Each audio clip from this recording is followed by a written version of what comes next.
बहुत जल्द मशीनें माँ बनती नजर आएंगी। जी हाँ, आपने ठीक सुना और स्क्रीन पर देखा भी। साइंटिस्ट और फिल्म मेकर हाशम अल घायली ने बिल्कुल ऐसा ही दावा किया है। उनकी कंपनी इक्टो लाइफ में एक पॉड तैयार किया गया है, यानी एक तरह का मशीन जिसमें बच्चा पैदा होगा। प्रकृति को चुनौती देती इस खोज पर खूब चर्चा हो रही है। वजह भी वाजिब है।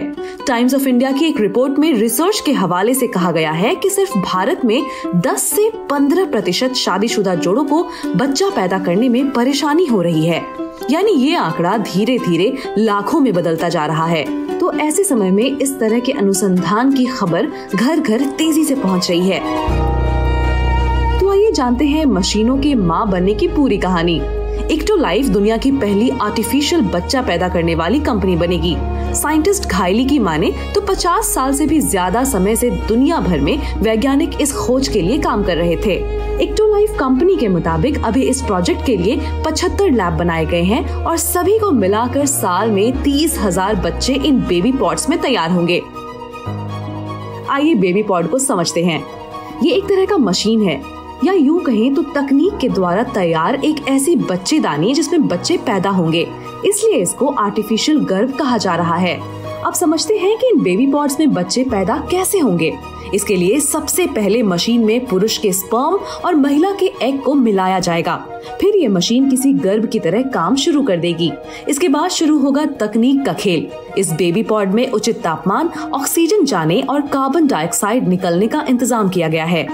बेबी पॉड में एडवांस सेंसर लगे हुए हैं जो ऐप के जरिए वास्तविक माँ बाप को कनेक्ट करते हैं।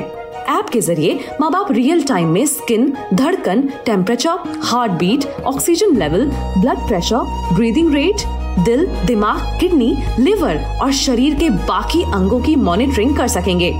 यही नहीं, बेबी पॉड और ऐप के जरिए माँ बाप अपने बच्चे का इंटेलिजेंस लेवल, लंबाई, बाल, आंखों का रंग और तो और बच्चा गोरा हो या सांवला ये भी तय कर सकते हैं। एक और बड़ा फायदा ये भी बताया जा रहा है कि बच्चे की पैदाइश से पहले ही उसकी जेनेटिक समस्याओं को भी दूर किया जा सकेगा।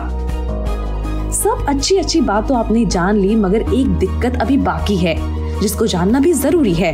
दरअसल वैज्ञानिक उन 10 दिनों का मानव चक्र आर्टिफिशियल तरीके से नहीं बना पा रहे हैं जिसमें स्पर्म और एग मिलकर एक भ्रूण का आकार लेता है। तो इसलिए पूरी तौर पर आर्टिफिशियल बच्चेदानी की खोज अभी इसको नहीं कहा जा सकता।